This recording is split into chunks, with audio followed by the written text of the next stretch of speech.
let's go over exemptions real fast because we didn't go through this yesterday. So Monday the 11th is a regular day. Okay, that is the day you will take your final exam in here. Okay, I believe, I don't remember. I've done it both ways. It will either be like a 40 question test like every other test that you've taken in a single class period, or it will be a 50 question test with no stimulus. Right? Meaning that there won't be like graphs to read or anything. It'll just be like what is a filibuster? And then you just pick the right answer. Like it's a stalling tactic in the Senate. Yeah? Okay. I've gone back and forth. Y'all have a preference? Do you? Yes. Okay. You want 40 questions with stimulus? Yes. Yeah? Okay. No, it wouldn't be all stimulus.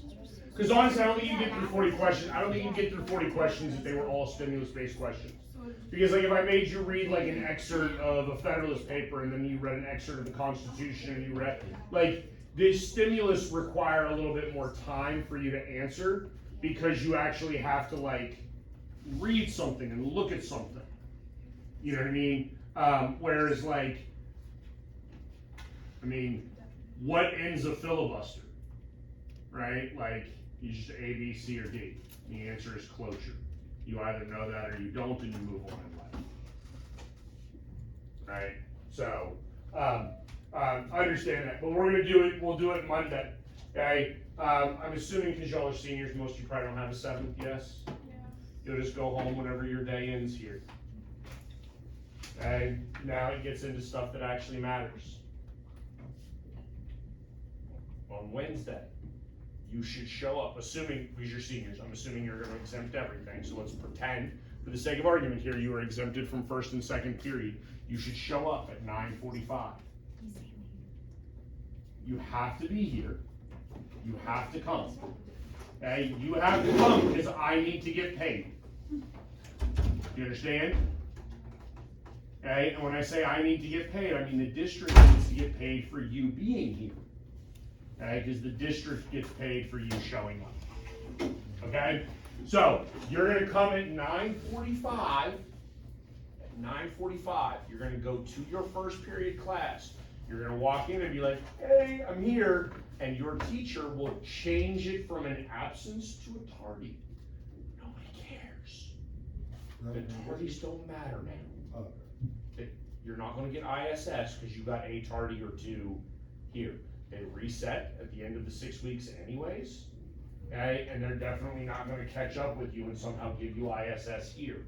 It's not happening.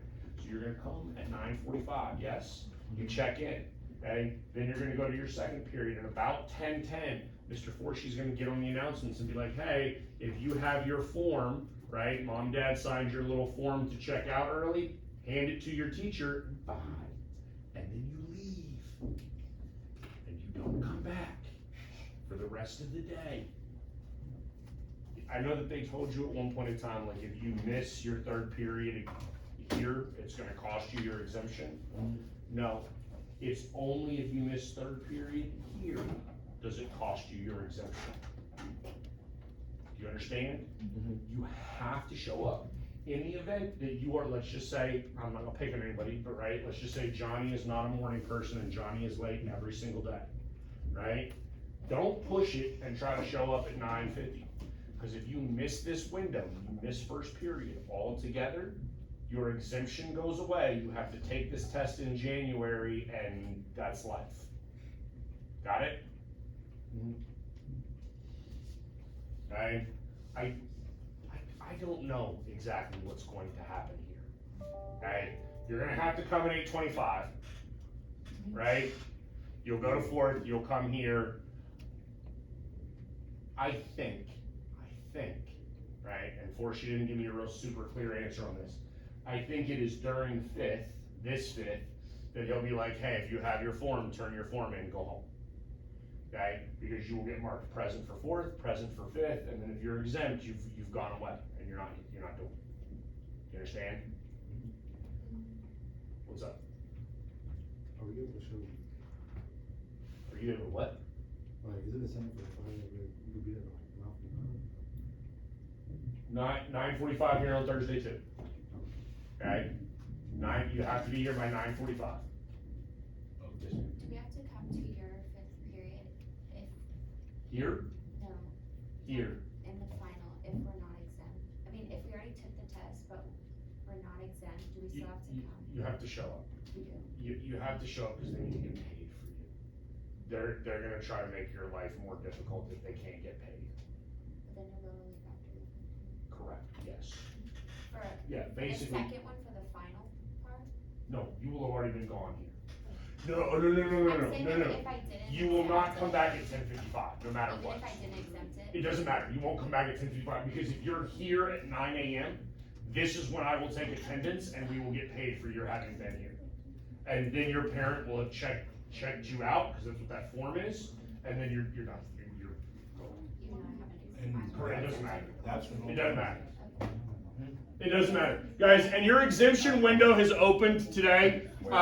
Listen, I would tell you, because you're seniors, it doesn't hurt you, go ahead and just ask for every exemption, right? If you're somehow ineligible for an exemption in my class, either the administration will kick it out because you have, I don't think anybody in here's had like ISS placements and ALC placements, but yeah, like that would, the administration will kick you out for that. If you're under an 80 or you have too many absences, I will kick it out, right? It doesn't necessarily matter because you've got to take the final exam in here anyways. You will have taken that final exam on Monday.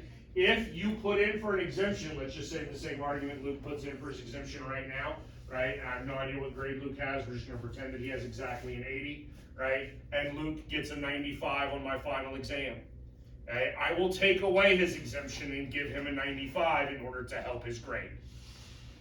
You understand? So if you notice that it will help it, you'll. Yes. take away our exemption? Yes, I will remove, yeah, if your final exam is higher than your semester grade for the high school side, I will remove your exemption and give you the grade that helps you.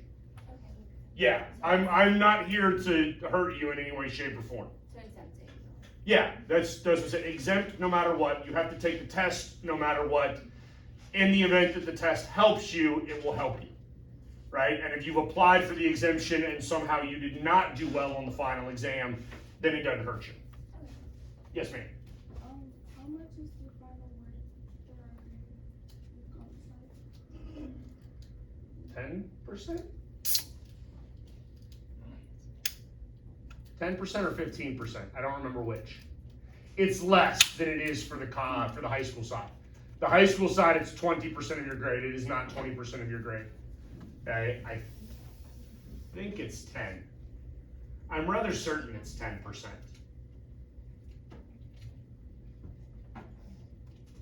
You said that the final you curve, right? Yes. For both high school and college side? Oh yeah. Okay. Yeah. If whatever you get on the test is going in both grade books. I'm not messing with that.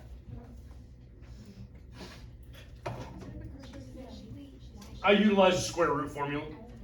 Right, so if you get a 0 on the test, the curve still comes out to a 0.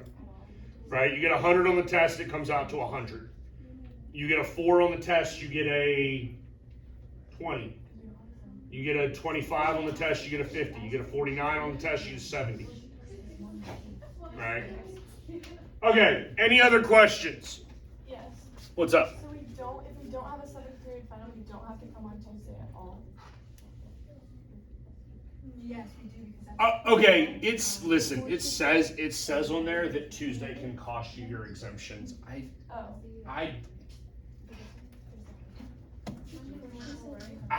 Listen, I would be surprised. Listen, this is what I'm gonna say. I think I told y'all this story, didn't I? Right? That basically there's a fair amount of autonomy that teachers have in this regard. Like once your exemption goes into Skyward, the administration is not going to come back looking for you to remove an exemption. Could an individual teacher do that to you? Yes. Do any of you think that you're hated enough by an individual teacher that they would do that to you? I mean, now look, I've known teachers and students that hate each other so much that it's happened. right? But hopefully you haven't made a teacher hate you that much as a human being. What's up? How many days of ISS would it take? I have no idea. Alright, that's one of the things. You've never been in ISS, have you? No. I'm a 7th period ISS teacher. Probably doesn't. You don't have a 7th period, do you? Oh, so you would have left before I got there. That's why I didn't. That's why I've never seen you in there. Okay, I don't know. Apply for it. If admin kicks you out, admin kicks you out. If they don't, oh, okay. Then they If didn't. you've only been one time and the days For less 3 than days. 3, you're good. But Well, if you late. if you like got ISS one time. What'd you get ISS for? Like a bunch of tardies? Bunch of tardies. You probably got ISS one time. You're probably fine. You're probably fine. All right. Let's go into bureaucracy here. This is so. Here's the thing, and I'm going to try to fly through this relatively quickly. Bureaucracy is wildly complex, but we're going to try to simplify it a fair amount. So, number one, I need you to understand what the definition of bureaucracy is. Okay, so bureaucracy is basically the organization of bureaucrats. Bureaucrats are any non-elected government official. Okay, so bureaucrats are anybody who work for the government that are not elected. Okay, that technically makes me a bureaucrat. You understand that? Mm-hmm. I work for local government in LCISD. Okay, if I worked for the FBI, I would be a bureaucrat. Right? If I worked for the post office, I would be a bureaucrat, although that one's a little weird, but we'll get to that. Right? But essentially, any non-elected government official would be a bureaucrat. And the bureaucracy is really the enforcement branch of the executive branch. And I teach, this is just the way I teach things for students to try to make life a little easier for you. The bureaucracy is really a fourth branch of government, right? They exist sort of outside the executive branch. They generate some of their own rules. There's something called bureaucratic rulemaking authority, right? That's where like the EPA can dictate to you how much you can and cannot pollute. Right? It was not done by Congress. Those rules were created by the agency, by the bureaucracy. Okay? All right. Ideally, bureaucracy is a good thing. Okay. Theoretically, with the bureaucracy, you have people that are being put into positions for which they are actually qualified. Right? They are professionals. Nobody is going to put me in charge of like health and human services. Yes. Nobody is going to make me the director of the National Institute of Health, right? NIH. Okay? Nobody is going to make me the Solicitor General of the United States, right? Which is the top attorney for the United States. Right? Those are bureaucratic positions that people are appointed to. But again, they should be appointed to positions for which they are actually qualified, right? Like you would need to have a medical degree to work for NIH, right? You probably need a medical degree or some sort of scientific degree in order to work for the FDA, for the Food and Drug Administration, right? If you want to work for shoot, I'm drawing a blank on the acronym now, but like the National Hurricane Watch Center, right? Where you're looking at like meteorological data. Okay, you would need to have a degree in meteorology, right? This is what bureaucracy does, and theoretically, bureaucracy will run efficiently, assuming that you have people in the bureaucracy that are actually qualified for the positions that they're in. Okay, that's sort of the general idea, right? Bureaucrats execute laws. That's really what they do. Okay? Again, we talked about this with the presidency already. The president, the executive branch, is supposed to execute laws, but you understand Joe Biden is not rolling around on like a segue somewhere, like a mall cop actually enforcing laws, yeah? Like, that would be asinine, okay? Instead, it's the bureaucracy that works underneath the President of the United States who would be the one to actually enforce these various laws, regulations, restrictions. Okay, so they're responsible for putting laws into effect, right? Actually overseeing the implementation of them. The EPA is a really good example, and so the EPA is the Environmental Protection Agency. It was created in the 1970s during the Nixon administration, aimed at specifically combating what was some really, really horrific environmental issues at the time. If you don't know anything about sort of the environmental history of the United States, right, I think I mentioned this to you already, we had a river that caught fire in the 1950s, yes? Multiple times, right? I think I told you that you could go back and look at photographs of New York City in the 1980s, and you see a hazy, landscape, right? Like you could see the air in New York City in 1982. And the EPA has done a massive amount of cleanup, right? And our planet, our country specifically, we can't really control what happens in other nations, right? But the United States is significantly cleaner, and there is significantly less pollution today than what there was 45 years ago when the EPA was in its infancy. All right, and again, this is because bureaucrats are the ones that are overseeing all of this. And bureaucrats do make rules, that is bureaucratic rulemaking authority. Again, this is complex. It goes into a couple of different factors. One, we've talked about how Congress passes laws that are very vague in nature, yeah? Because laws are passed that are vague in nature, there's a significant amount of interpretation that is left open to the individual agency that is enforcing or implementing the actual law, right?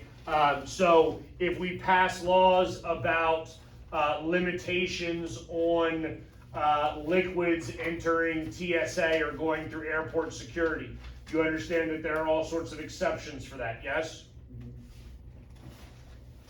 Right, all the years that I was traveling with my little babies, right, I could bring as much breast milk through through airport security as I wanted to, right? I could bring through a gallon if I wanted to, and there's no limitation on that liquid because it's food for a baby, right? There's significant opportunities for deviation from standard rules, and that's done through the agency. And that being said, agencies should continue to enforce rule of law, right? Which is the simple idea that everybody should be treated the same. Okay? All right. Again, they're the ones responsible for actually implementing laws. So just an example here, 2015, EPA charges Volkswagen with cheating on emissions tests. Volkswagen actually created a backdoor computer. Do y'all know how emissions tests work for automobiles? No? So they basically like hook up a hose to the exhaust of your automobile, and then they test the amount of like particles per whatever that are coming out of it, right? They're essentially testing the pollution. Okay? Volkswagen created a backdoor program to their computer because cars now have like massively intelligent computers on them. And it recognized when that hose was hooked up to the exhaust and it ran cleaner. Okay? And then when the hose was not hooked up, it polluted more, right? Because it's more fuel efficient that way. Okay? The EPA is then responsible or capable of implementing fines and regulations and punishment for those sorts of behaviors, right? There's a wide variety of different types of bureaucracies, right? So there's your governmental agencies, that would be like the EPA, right? Then you have your independent agencies. This would be things like NASA. And it should, hopefully it makes sense to you that NASA would be an independent agency rather than an agency subject to significant congressional or legislative oversight. You understand that Ted Cruz has no concept of aeronautical space administration, yeah? Like, God love Ted Cruz. I don't need that dude telling me what we should and shouldn't be doing on Mars. He's a lawyer, not a scientist. Okay? So you do have independent agencies that are capable of a fair amount of self-regulation due to having highly specified areas of purview, right? Like they're only looking at very, very, very specific things. And this is also part of the reason why bureaucrats need to be experts in their field. Okay? We should not be just hiring anybody we so desire, which is one of the things that began a long time ago with the Pendleton Civil Service Reform Act in 1883.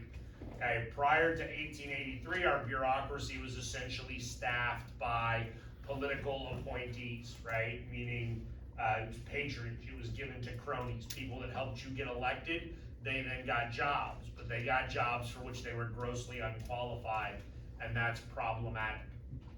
All right, bureaucracies are structured hierarchically. That simply means that there's clear lines of authority within bureaucracies.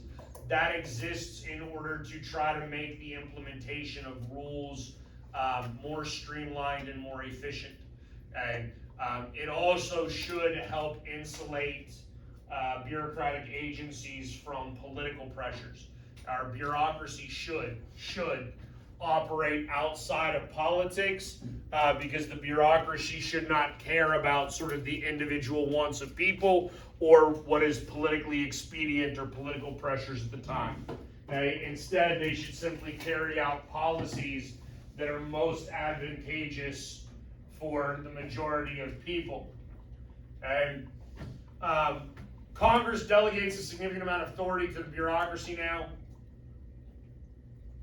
And there's a couple of reasons for this. One, and I never have a good graphic of it in any of my PowerPoints, right? But it's a concept that we talked about at least once before called iron triangles. And so you have a triangle. Congress is responsible for making the laws. The bureaucracy is responsible for enforcing the law. And then you have interest groups over here that are really advocating for law, right? They're the ones that are trying to get various policies implemented. And the reality is Congress lacks a significant amount of expertise as it pertains to any individual issue, right? Again, when we look at Congress, we're looking at 535 people that theoretically have to know everything. That's obviously wildly problematic, and our congressmen are not that intelligent. Okay? I have no expectation that Ted Cruz understands anything about science or the military or education or anything else for which he has not actually ever had any real experience. And that means that the bureaucracy is the ones that actually have experience. And those are the people who have been working in an industry or in a field for a significant amount of time. They are going to provide information and knowledge to Congress. The reality is most of this is knowledge-based, right? So the bureaucracy and interest groups are both providing knowledge to Congress. Congress is then funding the bureaucracy, right? They're providing interest groups with what they want. And there's, again, an intellectual back and forth between the bureaucracy and the interest group. The interest group will help or will advocate for the actual implementation of these laws in a manner that is beneficial for the interest group, right? And bureaucracy is constantly seeking information because even as bureaucracy is experts, there are obviously a significant number of other experts that exist outside of the bureaucracy that are still in the private sector. And so it would make sense then for bureaucrats to seek out knowledge and information from colleagues that exist outside of the bureaucracy. Right? Alright, the principal agent problem. So there's some risk that comes with delegating policymaking authority to the bureaucracy.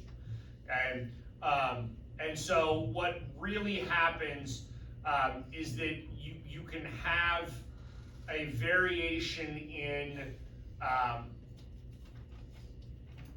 the actual implementation of policy in a manner that is not necessarily detrimental, or sorry, that is not necessarily beneficial to the population as a whole, right? So if you're talking about any aspect of the bureaucracy, because the bureaucracy is sort of by definition elite, they can become susceptible to elite influence.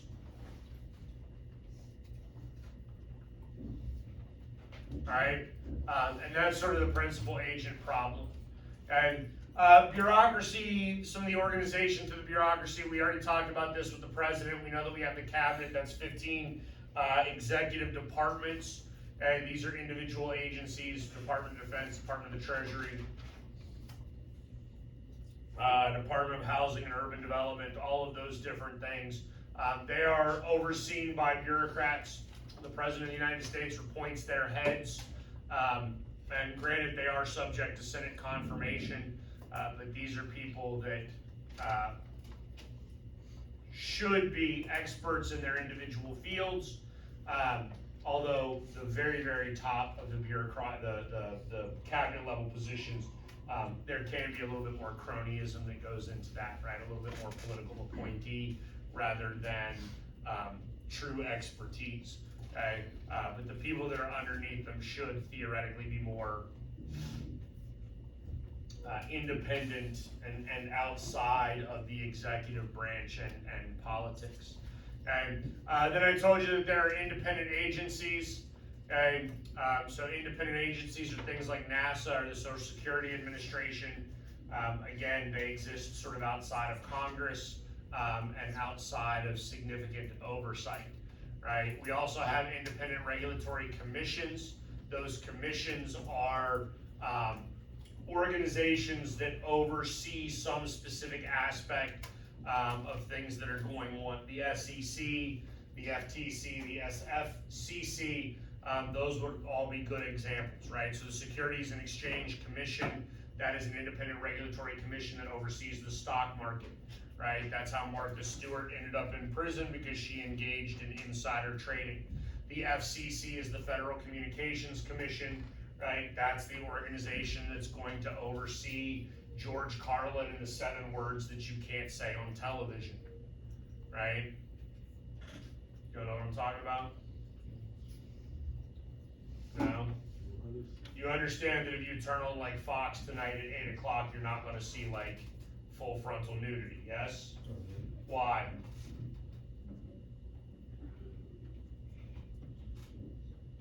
Did we just agree on that?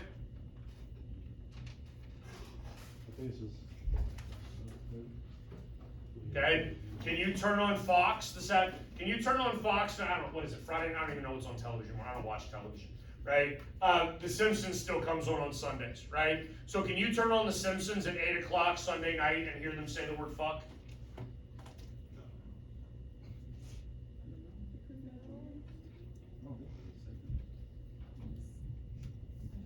No. No. Not unless Fox wants to get fined significantly, no. Okay? The Federal Communication Commission oversees that. They created standards, okay? Things that you can and cannot say. Now those standards change over the course of time, right? And there's ways around them, okay? I would advise you to go watch, you can probably find it, right? There was a radio show called The Howard Stern Show years ago where they played a whole game on how to like violate FCC regulations without getting fined, right? Which is kind of entertaining. So you're welcome to look at that. Then the last one here is government corporations.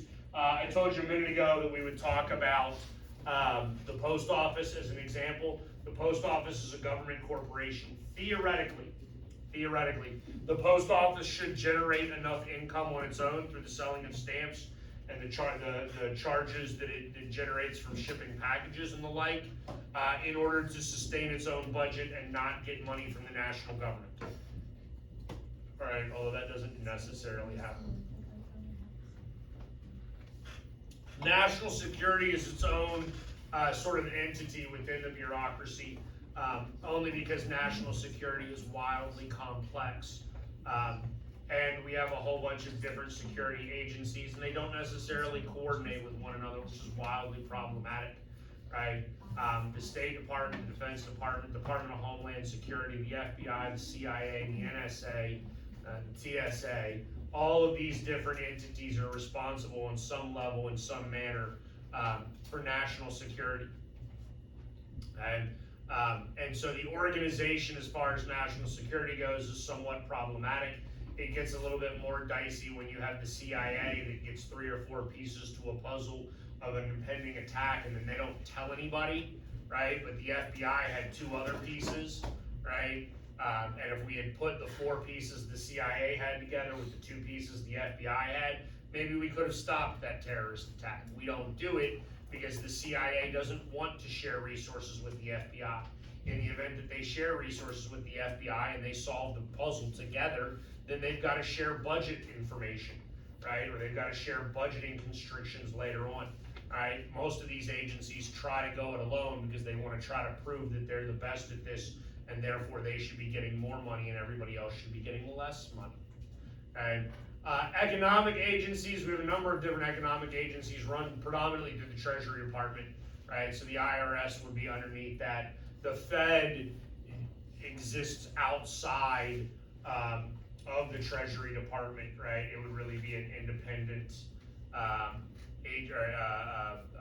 independent agency, right? That's responsible for our actual monetary policy, right? They're the ones that are responsible for the money supply and how much money is actually in circulation, all right? That being said, there's also overlap within our bureaucracy in terms of who is working together on various things, right? The Treasury Department, because they oversee finance and things like that. There will be instances where they might work with the Commerce Department, right? Or they might work with the Agricultural Department, right? We actually pay farmers in the United States to not work, right? That's farm subsidies, where we're literally paying farmers not to grow food in order to manipulate food prices. All right, so there's a fair amount of overlay as well. Most of the bureaucracy, well, all of the bureaucracy is supposed to be organized for the well-being of the individual citizens. Bureaucracy is supposed to aid us, not harm us. And we can argue, I mean, you're welcome to have your own opinions as to whether or not the bureaucracy is a net positive or a net negative. But when you look at the bureaucracy and you look at things like the FDA, right, the Food and Drug Administration, the Food and Drug Administration was created in order to provide some level of confidence that if you take medication, that medication is not going to kill you, right? Or if you go to the supermarket, right, the FDA, you want to make sure that the additives in your cereal, right, red dye number 3, for instance, in like Skittles, isn't going to give you cancer and kill you. Right? Now, you could make the argument that theoretically you should be able to figure that out for yourself, but how many of you really have the time to go and do all of that research on your own? Right? Location, okay, here's the thing. This is one of the things that I think we could fix. We could fix American government relatively quickly if you took the bureaucracy and you took them out of Washington, D.C., right? It does not make a whole heck of a lot of sense to have the EPA in Washington, D.C. determining what should and should not happen with salmon streams in the state of Washington. Yes? Okay? It does not make much sense for a bureaucrat in Washington to D.C. to determine whether or not a pipeline in South Dakota is a positive or negative for the environment, right? They ought to be in the locations that they are actually influencing. I think it would make it a whole lot better. And I think one, the bureaucracy would do a whole lot less if they had to look people in the eye and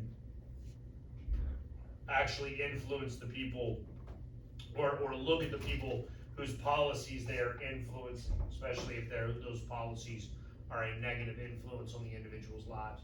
The merit system, I already got into this. This is a result of the Pendleton Civil Service Reform Act of 1883. Instead of having political appointees, which was the old spoils system, you're going to get hired for your job based upon actual qualifications. Okay? And we probably should have done this well before 1883, but one, our bureaucracy wasn't so large prior to 1883, and two, we didn't really have the massive downfall that we had in 1881 when we executed a president of the United States because he offered somebody a job that was, quote, beneath them, right? That's really where that came from, because we had somebody assassinate a president based upon patronage, based upon the spoils system and what job they were offered. And that being said, at the highest levels of our bureaucracy, they are political appointees. The cabinet is political appointees. More than just the cabinet heads are political appointees. The President of the United States is responsible for appointing the head of the CIA, the FBI, a whole bunch of other subsets, right? The whole board of governors of the Fed, those are all appointed by the president. Most of that requires Senate confirmation, right? Or a significant amount of that requires Senate confirmation. I don't think it's most. But that's still a relatively small percentage of the bureaucracy as a whole, right? Most of it is filled through the merit system, with the exception of the very, very highest levels, okay? And theoretically, the highest levels should be implementing policies in line with what the president wants, right? And what Congress wants, because that's who we actually voted on. Okay, the senior executive service, okay, this is just the sort of hierarchical ranking of career bureaucrats, right? So the longer that you've been in, the more opportunity that you have. Seniority matters a significant amount in bureaucratic opportunity. You cannot come into the bureaucracy even through the merit system. You can't come into the bureaucracy through the merit system and find yourself in a high level of authority immediately, right? For the most part, there are people that have to work their way up there. The size of the U.S. bureaucracy, I need you to make sure that you understand this, the U.S. bureaucracy has remained relatively stable over the course of the last 40 or 50 years. Okay?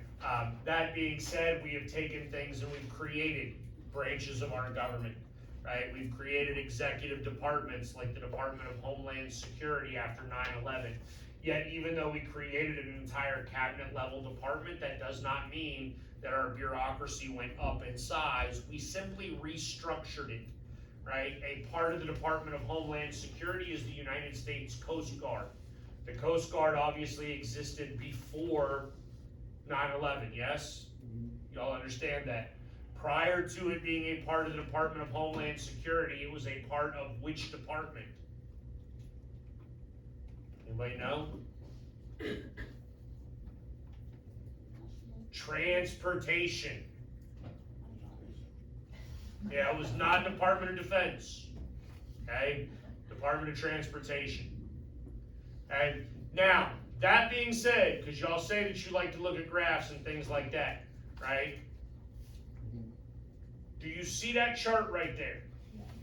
If you got that chart on a test, and it asked you about the number of bureaucrats in the United States from 1960 to 2020, has the number of bureaucrats increased, decreased, or remained the same? It's remained the same. You need to look at that carefully. That is percentage of the national workforce. Obviously, the population of the United States has drastically increased since 1960. That means that the workforce has significantly increased. Therefore, if you used to have one bureaucrat for every 100 workers, right, and we added 200 more workers, you still have one bureaucrat, but instead of being 1%, it's now 0.3% of the workforce. Do we understand that? Mhm. Okay, so I'm just saying, I want to be on the test.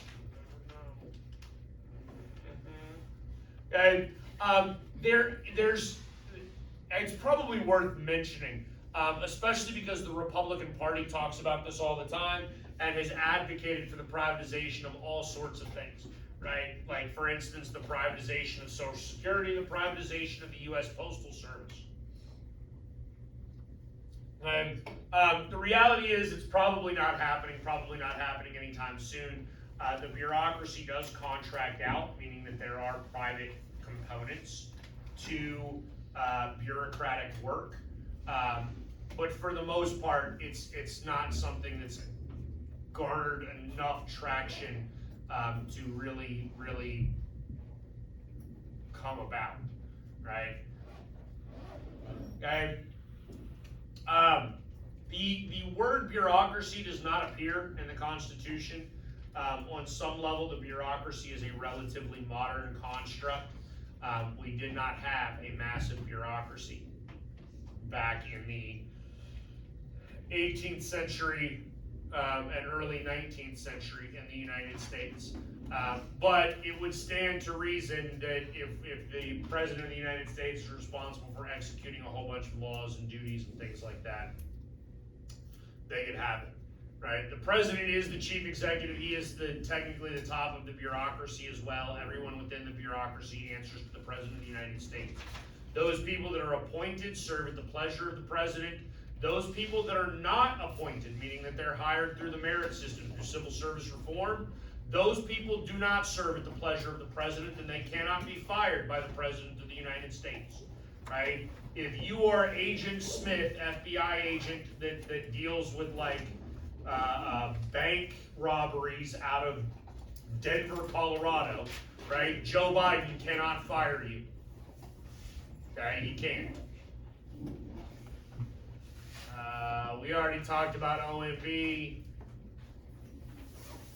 Congressional oversight. Congress does have some control over the bureaucracy. They have subpoena authority. They can bring the bureaucracy in for hearings and try to ensure that the bureaucracy is engaged in implementing the law in the manner in which they see fit. Congress can also defund. That's Congress's biggest tool. If they're ever unhappy with what the bureaucracy is doing, they can defund the bureaucracy at any given time. Okay? That's oversight. Inspector generals, these are just people that exist outside of politics. Again, independent auditors trying to oversee the actual behaviors of the bureaucracy. Right? And then the Office of Government Accountability, right? The CBO, those are congressional bureaucratic entities. Okay? They exist, again, to try to ensure that things are running smoothly. The judiciary can oversee bureaucracy as well. Again, if somebody sues, now it's passive power, but if somebody sues for a law, for the implementation of a law through the bureaucracy, the Supreme Court can rule on it. They actually just did this with the EPA case in West Virginia. Whistleblowers, those are bureaucrats who bring to light wrongdoing by the government. They're supposed to be protected. I wish we had more time in here. We could talk about Edward Snowden. All right, there you go. Have a good day.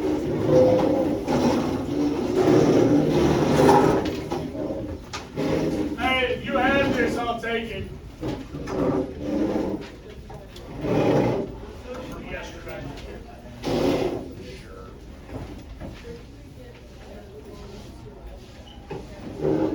So what? I will have some printed out here. Next week.